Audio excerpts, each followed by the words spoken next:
going on, everybody? Seth, Miranda here. This is Adorama Rewind. Last week was a hardcore discussion about image rights, and it was the most viewed, most engaged episode we've ever had here, so I can't thank you guys enough. Remember, you guys can talk to each other in the comments, which you did last week, which caused a lot of really great discussion and a lot of viewpoints to the issues. Image rights is always a touchy subject, and it got pretty gloomy last week. But this week, kind of cool things happened. CES is going on. A lot of product releases are being announced. And yeah, let's just get into it, okay? So photographer pulled this out. The Lumix S full frame are getting HDR and high-res shot modes. So what does this mean? Pretty much CES 2019, which is going on right now, they clued us in on a few more things that are happening with their full-frame mirrorless system from Panasonic, which is their first throw at the full-frame mirrorless game. They've been a smaller sensor company for a long time. Of course, the L mount, which has the Leica SL lens capability. Sigma is teaming up with that to make the lenses for this system as well. So that's pretty exciting. We all know this information, but apparently they released this. So it's going to have a high dynamic range still photo, HLG photo mode, which means you can actually put into a mode where you get more dynamic range out of your files if you need them. And I think this is pretty much where they were going with their cameras recently with the dual native ISO, which allowed for less noise at certain and more dynamic range at certain ISOs, and it shifted. It was like they had more than just one native ISO, which is pretty cool. So they've been really clued in on that type of idea for a while. Also, high resolution mode, which actually takes, I think, 8 images in a row, and it will then synthesize them all in camera to make one image, which is basically pixel shift, but it's processed in camera, which is pretty cool. There's other cameras that have been doing this. Anything with full frame has not done it in camera. It's been a pixel shift, and then you do it in post in software. So this is pretty cool. Apparently it's the new Venus engine, which boasts high-speed signal processing. So I'm pretty curious to see what this camera is going to be capable of, who's going to gravitate towards this system, and just what the other companies are going to respond with in this. So, also keep in mind, I still record these in the store. You're going to hear a lot of weird noises. Don't freak out. Security, the maintenance guys don't know how to calm it down. So let's just get through this, okay? Olympus is teasing this guy right here, the OM D. So this is a quick 11-second teaser trailer showing you what they think their next camera that's going to be released, what we're hearing on the 24th, is going to be capable of doing, or what they're gearing it for. It looks like sports, looks like fast action. I'm not going to say any more than that. I will say Olympus has put out some pretty cool technology and some pretty cool viewpoints on what they think cameras could do and where they'd like to go with them. I can almost guarantee you it's not going to be a full frame camera, so everyone calm down on that, okay? All right. This I thought was pretty cool. So speaking of new cameras, how about the old cameras? 14 years ago, Nikon had the D200, which was actually my first digital DSLR that I owned. And someone actually did a test where they took a JPEG that was 5 stops under and boosted it 5 stops in Lightroom and got a clear image. Yeah, it's noisy as all hell, but it's pretty amazing to see that there was that much dynamic range 14 years ago. So think about the technology and where it's going. Think about, do you really need to upgrade a full system? Maybe what we have is okay.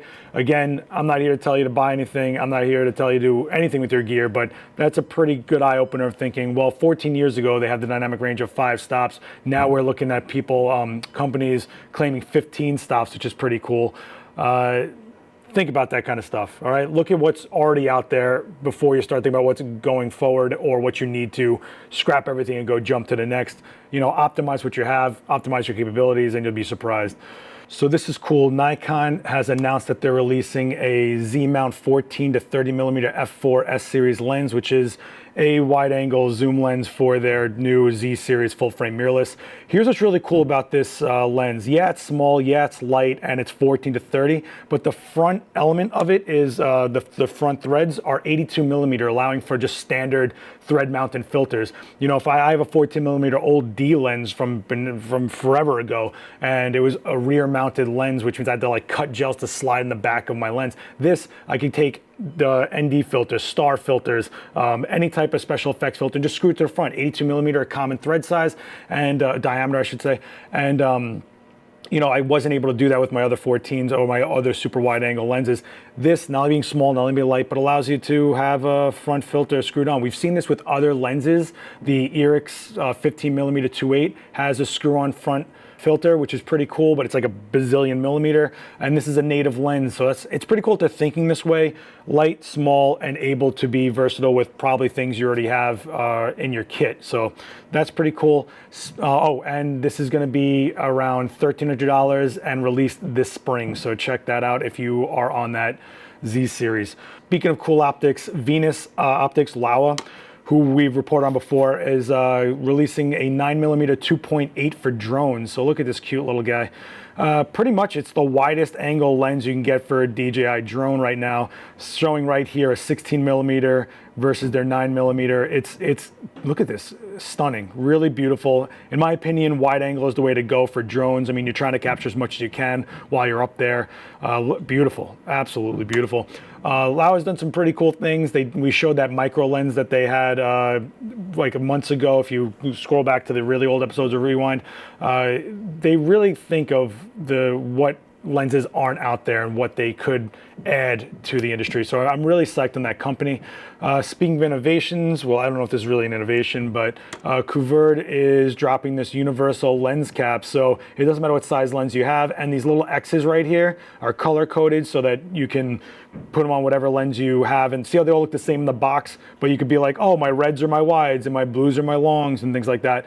It's pretty cool. So now you don't have to worry about constantly getting new lens caps or not be able to swap them between lenses and things like that. Or if you're somebody that buys like vintage lenses and sometimes there's no caps left after 30, 40 years, you know, that's fine. You know, you can go buy like a little plastic one, or you could buy something like this that'll fit the rest of your kit. Speaking of more innovations, Insta360 announces the Titan camera, which is a pretty cool camera, putting out 11K footage. It has 8 micro four thirds sensors in it. Pretty cool, 120 frames per second, 8K 60 frames per second, which is awesome. It is going to be about 15 grand. They just put it out for CES, so you guys can check it out. 360 is a really cool system out there. I mean, I always carry around my little Theta, which is a lot of fun to use. It's always in my pocket. It's really easy to carry. Me and Dan are pretty psyched on those. But this is more of for 3D and things like that. It's higher end, obviously, but it's pretty cool technology. And even if you're not interested in getting it yourself, I think it's something you guys should check out just to see what's going on and the level things are getting to. There are other companies out there that do these type of cameras. I mean, you have Human Eyes and things like that, but just stay up on this stuff, because VR and 3D and everything like that, we got to stay up on where our technology is going so that we ourselves can adapt our own craft to it, or just learn about it. There's plenty of people out there that didn't, you know, migrate with the times and are complaining about it. All right, this I thought was pretty cool. Let me see if I can just do this. So this is a picture of a giant landscape of lakes. No, it's not. It's an iPhone 8s photo of a frozen puddle, but it went viral all over the internet because people thought it was this amazing landscape photo. And I just thought that was pretty fun, because forced perspective photos are pretty interesting. Are they a lie? Are they not? Who cares? It's just kind of funny that people just jumped going, wow, whoa, and the guy who shot is like, oh, I just thought it was cool. I was walking by it. So many things do you guys walk by when you're living your everyday life and could take a quick snap of in an interesting perspective or way and maybe get a really big reaction out of it. So I just wanted to throw that in there. Check out the link. It's pretty cool. Let me see what else I got for you guys. So this was also pretty cool. It's a photo showing rainbow colors of a Geminid Meteor. I mean, look how beautiful that is. And I like the Astro stuff because I don't do it myself, but I get pretty humbled by it. I mean, look at these trails and these splits and these colors and just the vastness of this. So Dean Rowe actually captured this. He did it with a Canon 5D Mark IV, ISO 1600, 30-second exposures at 35mm 2.8. So this is actually an 11-second video that's made up of 115 separate 30-second exposures over an hour. So that was pretty cool. And then it's just like a laser light show after that. You can actually just see, these are long exposures all put together to make a quick 11-second video, which you guys can check out in the link. I just think that that kind of stuff's pretty cool. I think we all need to kind of look at other areas that aren't our own, or just like things that we live in, which, I mean, the stars, it's amazing. I just love it. Side note, if you guys get a chance, look up a guy named Stan Honda. He speaks here at Adorama every now and then, and he does some amazing stuff. He talked a lot about the eclipse and things, so if you're into astrophotography, check that out. Speaking of which, we have the first photo shot of the far side of the moon. So China got to the other side, and this is what the other side that hasn't been explored looks like. It's pretty crazy. They're the first country to achieve a soft landing on the far side of the moon, and that's the rig, and that's the shot. So pretty crazy. Yeah, it's a bunch of sand or whatever, but it's the moon. So this one's pretty interesting. A UK photographer broke the news of Trump's secret trip to Iraq. So this is actually the president's plane. Alan Malloy, who's just an enthusiast about airplanes, saw a trail coming at him. So he grabbed his Canon 7D, 25 miles away, took a shot, looked and saw two VC-25s, which the VC-25 is a $325 million military version of the Boeing 747 modified for transporting the President of the United States. So he actually saw this. He saw two of these, and apparently he inadvertently took a picture of a unannounced flight that Trump was taking to see the troops in Iraq. Apparently there's also a community of plane tracking enthusiasts. I didn't know about this. I guess it's kind of like bird watching, but he went to the internet, put it up there. He's like, I've never seen this. What's up with that? And that community responded like, that's carrying the president. So it went online, spread all over, and everybody's like, whoa, where's he going? Blah, blah, blah, stuff like that. I thought this was really interesting because remember Men in Black, the first one, where Tommy Lee Jones was like, there's millions of shutters going on every day and pointing at the sky, and some of them will capture planes and UFOs and things in the sky, and that's when they go, oh, we got to go find these civilians and zap their memory. And I just thought that was interesting that we constantly have our own cameras on top of systematic cameras like security and whatever else shooting, and who knows what they capture. And this was just a civilian pointing his camera at the sky because he thought it was a cool plane. Turned out he announced President Trump's trip. So say what you will about politics, but I just thought socially this is kind of interesting. It's kind of amazing that we're documenting this much to a point where we're showing off a presidential trip. It's kind of interesting. Have fun in the comments on that one, kids. So that's what I'm going to give you guys for the news this week. There were a bunch of rumor stuff. Again, I'm staying away from the rumors until they're factual. A lot of times they're not true, or there's parts that are bent, and I can't, in good morality, give you that kind of stuff. However, taking a look at our channel, Gavin Hoey, man, doing the secret portrait challenge. His wife booked a space for him to shoot at. Turned out to be this really rad space. He pulled in a model and he had to figure out something on the fly. And he did a really great noir type shoot, this beautiful model that he shoots with often. And I'm not gonna ruin it for you guys, but he just knows how to use a space and how to mock a scene going together. So check that out, and leave some comments for the guy down below. He seems to be our champion host, so to speak, but he always does really great stuff, and it's always things that it's more about creativity than the gear, and I think it gives you more of a chance to see what you're capable of with just your hands, these eyes, and your brain, right? So get in on that. And last week, like I said, was crazy. You guys blew up that video and it was amazing. The comments were ridiculous, and you guys were talking to each other, which was great. So last week we talked about the arch enemy. It's a band, relax. So we talked about how social justice, a bunch of photographers were nonstop commenting on a clothing designer's social media after reposting a photo that she didn't get permission for, and it was so incessant that she closed the doors of the company. So I figured I would go through it was a ton of comments, novels you guys wrote, and really good points all over the place, but I wanted to pull this one up. So Egon Hennessy, I'm sorry if I pronounced your name wrong. I think the photographer probably should have bitten the bullet on this one, since it was only an Instagram retweet. The clothing company is not some huge corporate entity, just one designer by the sounds of it.